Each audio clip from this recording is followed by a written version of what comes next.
Hello दोस्तों, Microsoft office के एक पावरफुल वीडियो में आपका हार्दिक स्वागत है। मैं आज आपको बताऊंगा माइक्रोसॉफ्ट ऑफिस की मॉडर्न एक्टिविटी के बारे में। ठीक है, तो आज हम जानेंगे माइक्रोसॉफ्ट एक्टिविटी के बारे में, यानी कि माइक्रोसॉफ्ट जो ऑफिस सूट सॉफ्टवेयर होता है वह कहाँ कहाँ यूज किया जाता है। ठीक है, तो चलिए आपको दिखाते हैं। यहाँ पर सबसे पहले मैंने हेडिंग यहाँ पे डाला हुआ है। हेडिंग का नाम है मॉडर्न ऑफिस गतिविधियाँ। ध्यान से पढ़िए वे, मैंने जितना यहाँ पे टॉपिक लिखा हुआ है सारी चीज़ें आप ध्यान से पढ़िए और ध्यान से समझिए। अगर आपको नहीं समझ में आता है तो आप कमेंट कर सकते हैं। अगर हमारे ऐप के माध्यम से यह वीडियो देख रहे हैं तो आप हमें चैट सेक्शन में जा करके आप हमें चैट कर सकते हैं। आपका डाउट हम क्लियर करेंगे। ठीक है, या फिर कोशिश करेंगे कि हम नेक्स्ट वीडियो आपको सरल भाषा में बना करके दें।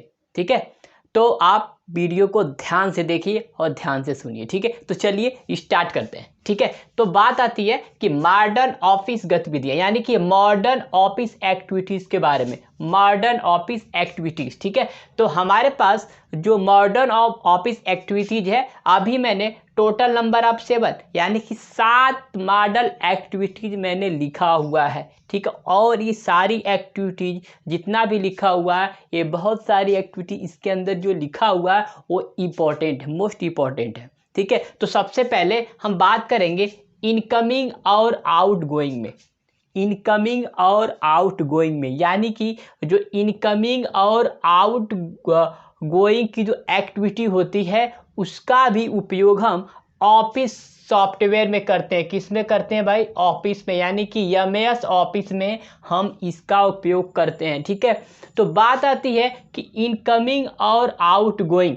इनकमिंग और आउटगोइंग ईमेल, ठीक है, यहाँ पे ईमेल रहेगा। इनकमिंग और आउटगोइंग ईमेल के लिए हम यहाँ पर जो है एमएस ऑफिस का उपयोग करते हैं, लेकिन इनकमिंग और आउटगोइंग के लिए हमें इसके अंदर सबसे पहले आपको एमएस ऑफिस का पूरा पैकेज पढ़ना पड़ेगा। लेकिन हम आपको बता दें कि अगर आपको एमएस ऑफिस में इनकमिंग मेल और आउटगोइंग मेल को आपको इनकमिंग मेल और आउटगोइंग मेल को अगर आपको स्थानांतरित करना है, अगर सुनिश्चित करना है, तो उसके लिए आप आउटलुक का प्रयोग कर सकते हैं। किसका प्रयोग कर सकते हैं? आउटलुक का प्रयोग कर सकते हैं। मैं एमएस ऑफिस के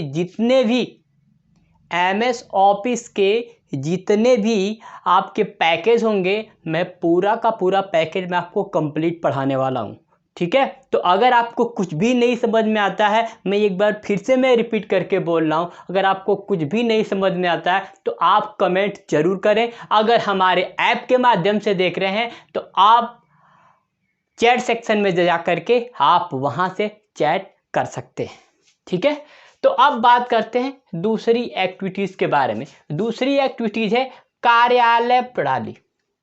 कार्यालय प्रणाली, यानी इसका मतलब ये हो गया कि अगर हम यहाँ पे अगर हमें कार्यालय की प्रणाली बनाना है, ठीक है, तो उसके लिए भी हम एमएस ऑफिस का यूज कर सकते हैं। ठीक है, उसके बाद रिकॉर्ड का रख रखाव। अगर कोई आपके पास रिकॉर्ड है, जैसे मान लो अगर आपके पास इंस्टीट्यूट है या फिर कोई एजुकेशनल या फिर कोई इंस्टीट्यूट है या फिर कोई स्कूल है या फिर कोई भी अगर आपके पास शॉप ही है, तो अगर आप उसका रिकॉर्ड अगर आप स्टोर करके रखना चाहते हो, एक जगह व्यवस्थित करके रखना चाहते हो, तो उसके लिए भी आप एमएस ऑफिस का यूज कर सकते हैं। ठीक है, उसके बाद बात करते हैं कार्यालय के काम का मानक तैयार करना। अगर आपका कोई ऑफिस है, ठीक है, उसका आप भी मानक तैयार कर सकते हैं इस एमएस ऑफिस के सॉफ्टवेयर में। ठीक है, उसके बाद कार्यालय में फॉर्म, स्टेशनरी आदि पर डिज़ाइन, यानी कि अगर आपके पास कोई शॉप है, ठीक है, या फिर कोई कार्यालय है, तो उस कार्यालय के लिए आप यहाँ पर फॉर्म बना सकते हैं स्टेनरी की, और स्टेनरी आदि पर आप डिज़ाइन आसानी से कर सकते हैं। ठीक है, उसके बाद बात करते हैं नेक्स्ट, टेबल तैयार करना और उसके डाटा को व्यवस्थित करना। यानी कि अगर आपको टेबल बनाना है और टेबल में बनाए गए डेटा को व्यवस्थित करके एक जगह आपको रखना है, तो उसके लिए भी आप MS ऑफिस का प्रयोग कर सकते हैं। उसके बाद बात करते हैं प्रेजेंटेशन तैयार करना। यानी कि अगर आपको प्रेजेंटेशन बनाना है, प्रेजेंटेशन का मतलब प्रस्तुतिकरण। आप देखे होंगे अगर कोई प्रोडक्ट मार्केट में पहली बार लॉन्च होता है तो उसे एनिमेशन वीडियो की मदद से उसके लिए सेमिनार किया जाता है, जहां पे उसके जो एम्प्लॉयर होते हैं, जो एम्प्लॉय होते हैं, वो लोग क्या करते हैं, उसे प्रोजेक्टर के थ्रू एनिमेशन के माध्यम से उन्हें बताया जाता है सारा एक्टिविटीज़ के बारे में। यानी कि अगर आप किसी प्रोडक्ट का अगर आप प्रेजेंटेशन बनाना चाहते हैं, प्रस्तुतिकरण बनाना चाहते हैं, तो उसके लिए भी आप MS ऑफिस का प्रयोग आसानी से कर सकते हैं।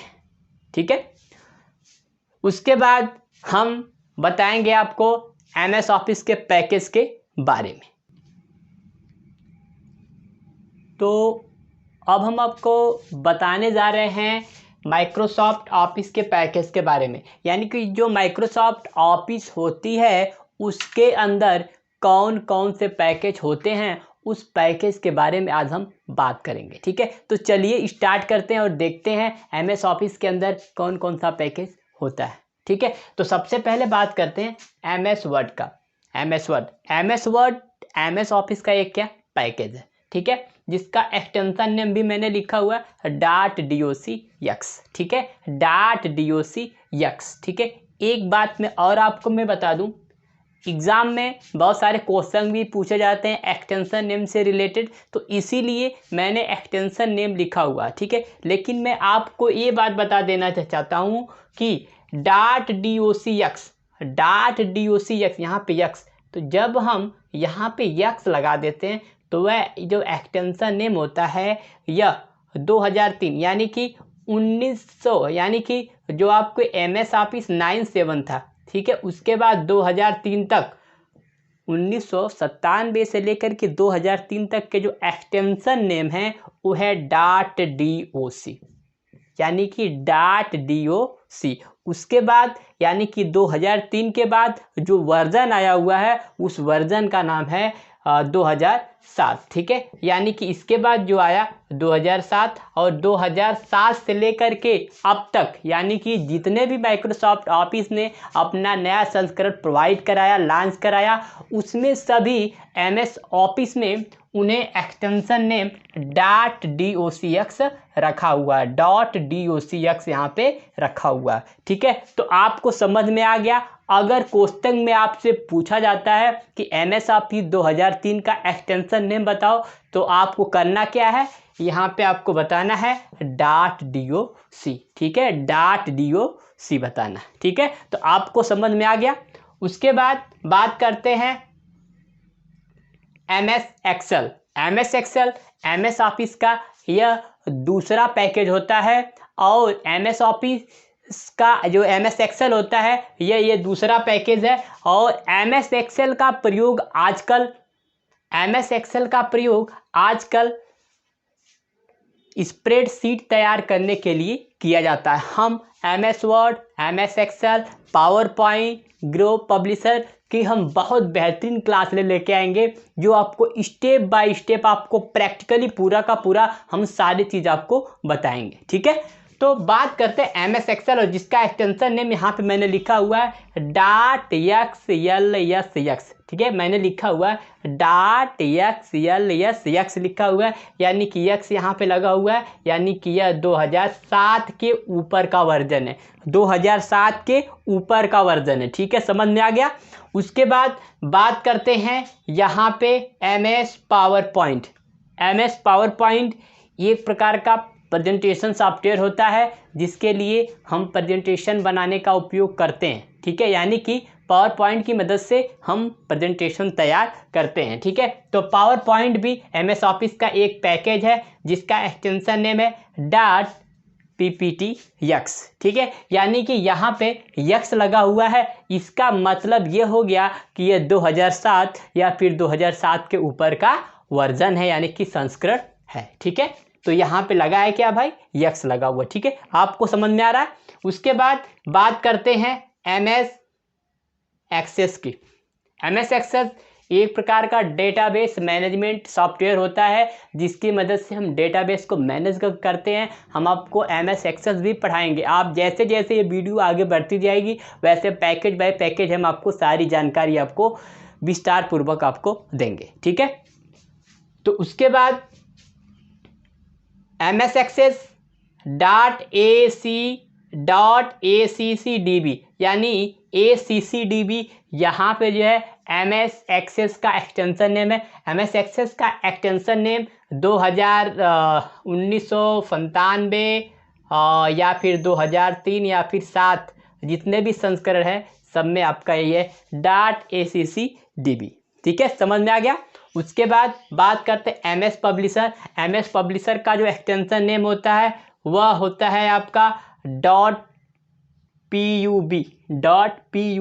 हम आपको एमएस पब्लिशर की क्लास भी आपको चलाएंगे, यानी कि एमएस पब्लिशर भी आपको पढ़ाएंगे और बताएंगे आपको कि एमएस पब्लिशर का प्रयोग कहाँ किया जाता है, और एमएस पब्लिशर के बारे में पूरा का पूरा कंप्लीट हम आपको पूरा नोट भी आपको प्रोवाइड कराएंगे, और हम जितने भी पैकेज पढ़ाएंगे सबका नोट आपको प्रोवाइड कराएंगे, ठीक है। अगर आप हमारे ऐप के माध्यम से पढ़ रहे हैं तो ऐप में आपको कंटेंट वाले सेक्शन में आपको वहाँ पे हर एक टॉपिक का, हर एक पैकेज का आपको वहाँ पे नोट मिलेगा, ठीक है।